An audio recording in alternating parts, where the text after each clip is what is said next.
Hello, children. Welcome to the new session of e-learning of English.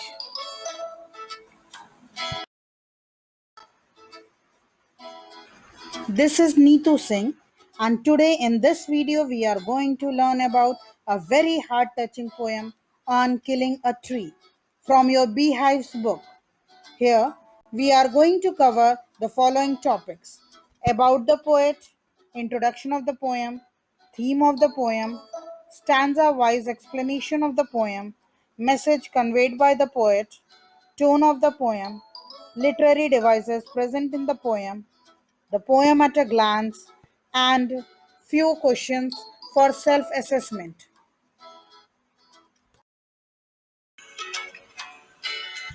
This is the best known poem of Guy Patel.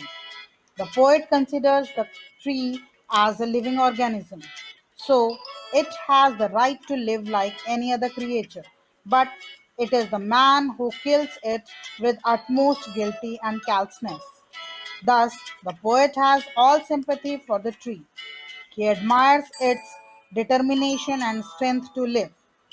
Here, the poet says that killing a tree is not easy. The poet gives us step by step instructions on how to kill a tree and makes us realize that killing a tree is akin to murdering a human being. It also refers to the destructive nature of humans and the indestructibility of nature. Now let's see about the poet. Guy Patel was born in Mumbai in 1940. He is a man of many shades, a practicing general physician, a self taught artist, a poet, and a playwright. Patel draws his inspiration from various human situations.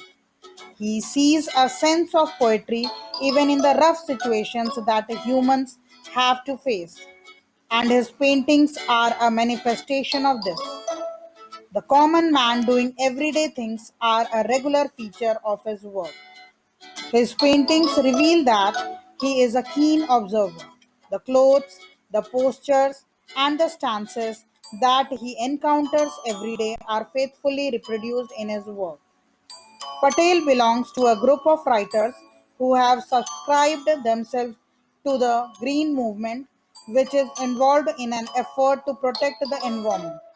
His poems speak of deep concerns for nature and expose man's cruelty to it. In 1984, for his play Mr. Behram, he was awarded Woodrow Wilson Fellowship. His works include poems such as How Do You Withstand Body in 1976, Mirrored Mirroring in 1991. He has also written three plays. They are titled Princess, Savaska, and Mr. Behram. This is the best known poem of Guy Patel. The poet considers the tree as a living organism, so it has the right to live like any other creature. But it is the man who kills it with utmost guilty and callousness. Thus, the poet has all sympathy for the tree. He admires its determination and strength to live. Here, the poet says that killing a tree is not easy. The poet gives us step by step instructions on how to kill a tree and makes us realize that killing a tree is akin to murdering a human being.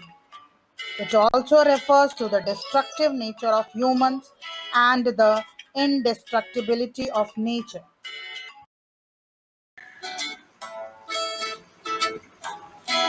Now, let's see theme of the poem. The poet considers the tree as a living organism. According to the poet, it has the right to live like any other creature. But the man is killing it with utmost cruelty and callousness. This poem indirectly gives out a strong idea that trees are our lifeline, so they must not be killed. The poet instructs how a tree is killed, but actually, He means its opposite. It implies that a person shall be a murderer if he kills it this way. He says that a knife will not do harm to a tree. At last, the poet conveys that if the tree is killed, it must be uprooted completely. On stating this, the poet taunts the people who cut the trees. Now let's see stanza wise explanation of the poem. Stanza 1. It takes much time to kill a tree. Not a simple jab of the knife will do it. It has grown slowly, consuming the earth, rising out of it, feeding upon its crust, absorbing years of sunlight, air, water, and out of its leprous hide, sprouting leaves. Here, jab means quickly with something sharp. Leprous hide means discolored bark. Here, the poet explains that killing a tree is not easy. It is very time consuming. A jab of a knife is not enough. A tree grows straight out of the earth, nourishing itself on the nutrients found in the earth, along with years of sunlight, water, and air. And even though the bark looks irregular and scaly, leaves and branches sprout off it. Stanza 2. So hack and chop, but this alone won't do it. Not so much pain will do it. The bleeding bark will heal, and from close to the ground will rise curled green twigs, miniature boughs, which, if unchecked, will expand again to former size. Here, chop means cutting into pieces. Bleeding bark means when a tree is cut by striking heavy blows, it seems as if its bark is bleeding. Miniature boughs means small sized branches.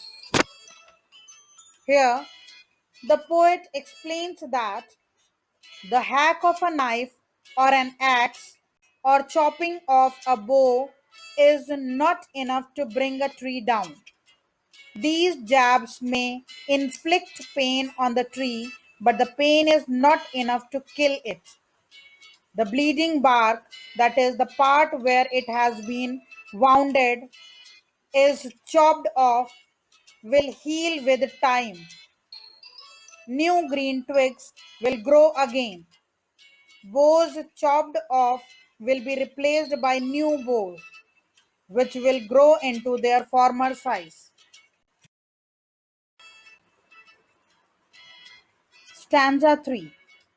No, the root is to be pulled out of the anchoring earth. It is to be roped, tied, and pulled out, snapped out, or pulled out entirely.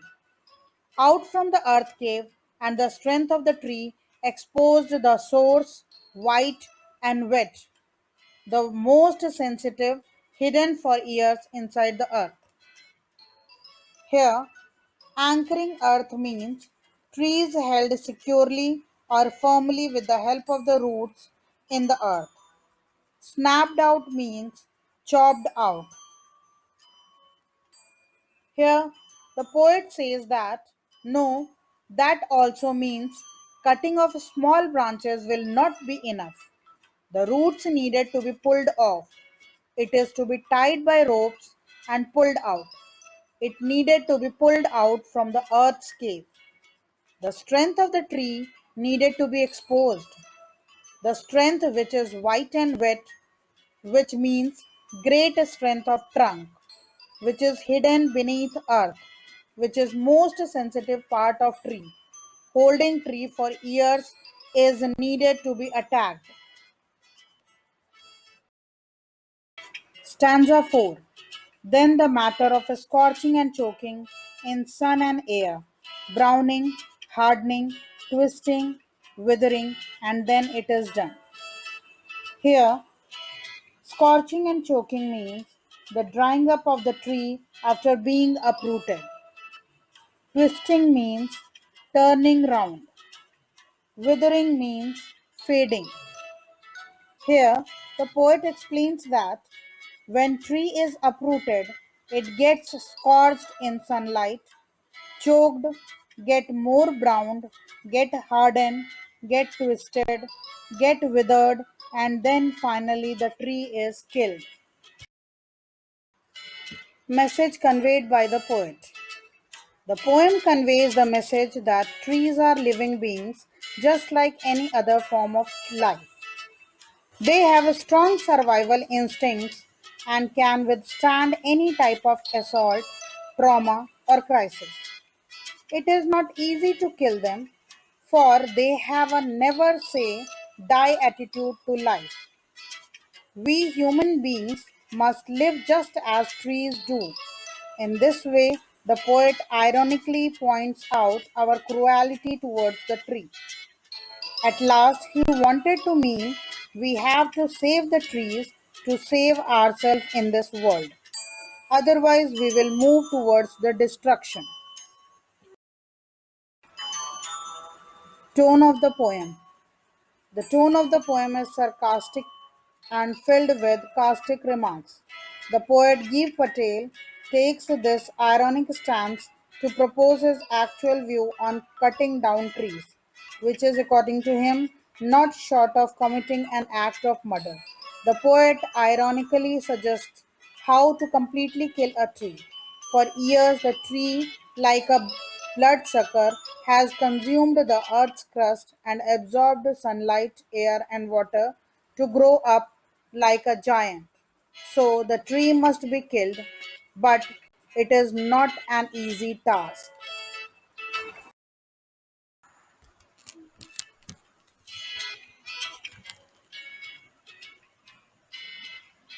Literary devices present in the poem.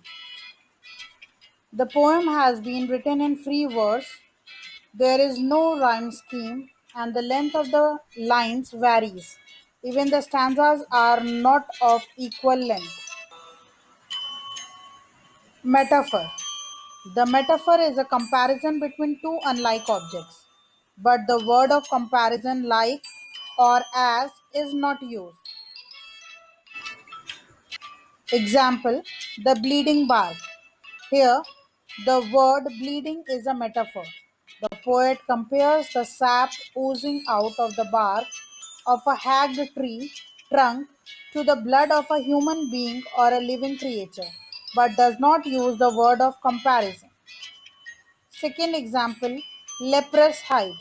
Here, the uneven discolored bark of a tree is compared to the discolored and gnarled skin of a person suffering from leprosy. But the poet does not use like or as. Repetition.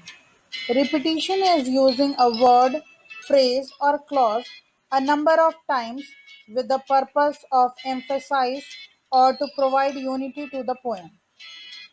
For example, the root is to be pulled out of the anchoring earth. It is to be roped, tied, and pulled out, snapped out, or pulled out entirely out from the earth cave. Here, the poet uses pulled out and out again and again to emphasize the effort involved in uprooting a tree and exposing its roots. It shows that the root of the tree is deeply fixed into the earth. Imagery. Here, very strong imagery has been used, and it shows the growth of the tree by taking nutrients from the earth and absorbing sunlight, air, and water from nature. For example, slowly consuming the earth, rising out of it, feeding upon its crust, absorbing years of sunlight, air, water, and out of its leprous hide, sprouting leaves.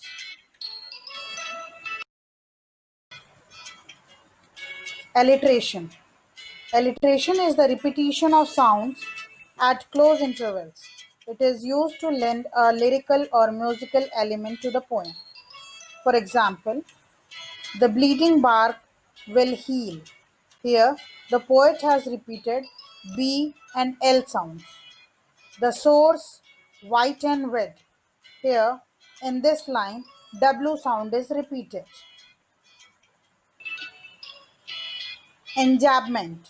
Enjambment is a figure of speech in which one line of poetry rolls on to the next line without any pause marked by a comma or a full stop. In this poem, there is enjambment in every stanza. For example, rising out of it, feeding upon its crust, absorbing years of sunlight, air, water. Here, there is no punctuation mark at the end of the first and the second line. The first line rolls on to the second, and the second is carried on to the third. Second example, so hack and chop, but this alone won't do it. Here, the first line moves on to the second without any comma or full stop at its end. Third example, miniature bows, which, if unchecked, will expand again to former size. In these lines, full stop comes at the end of the third line. The first line rolls on to the second, and the second rolls on to the third line. Personification. The poet portrays the tree as a human being throughout the poem. For example, bleeding bark. The wounded bark is represented as bleeding.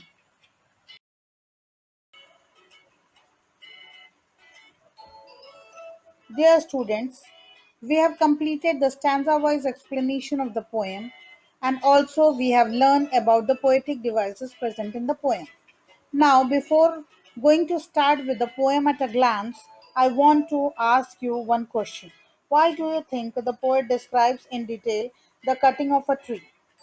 The poet describes the cutting in details in order to produce disturbing moral feelings in the reader so that he will not cut the tree and will not feel guilty about it. He says that cutting causes pain to the tree, so the reader will try to avoid cutting the tree.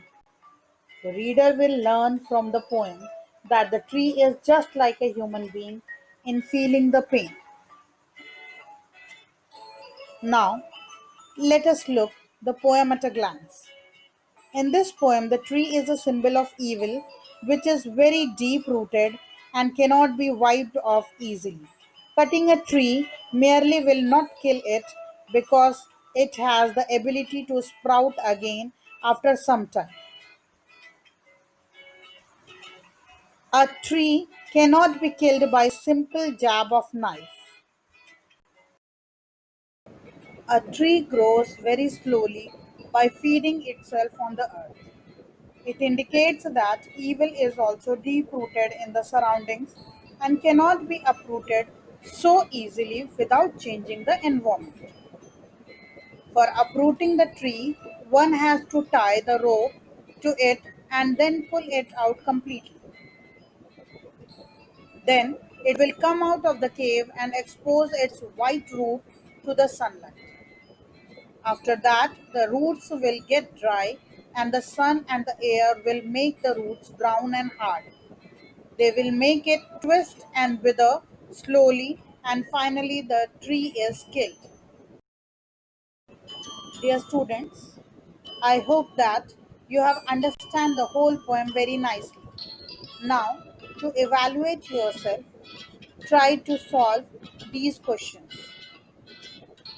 Question number 1, reference to the context. The bleeding bark will heal and from close to the ground will rise curled green twigs. Question A, why is the bark bleeding?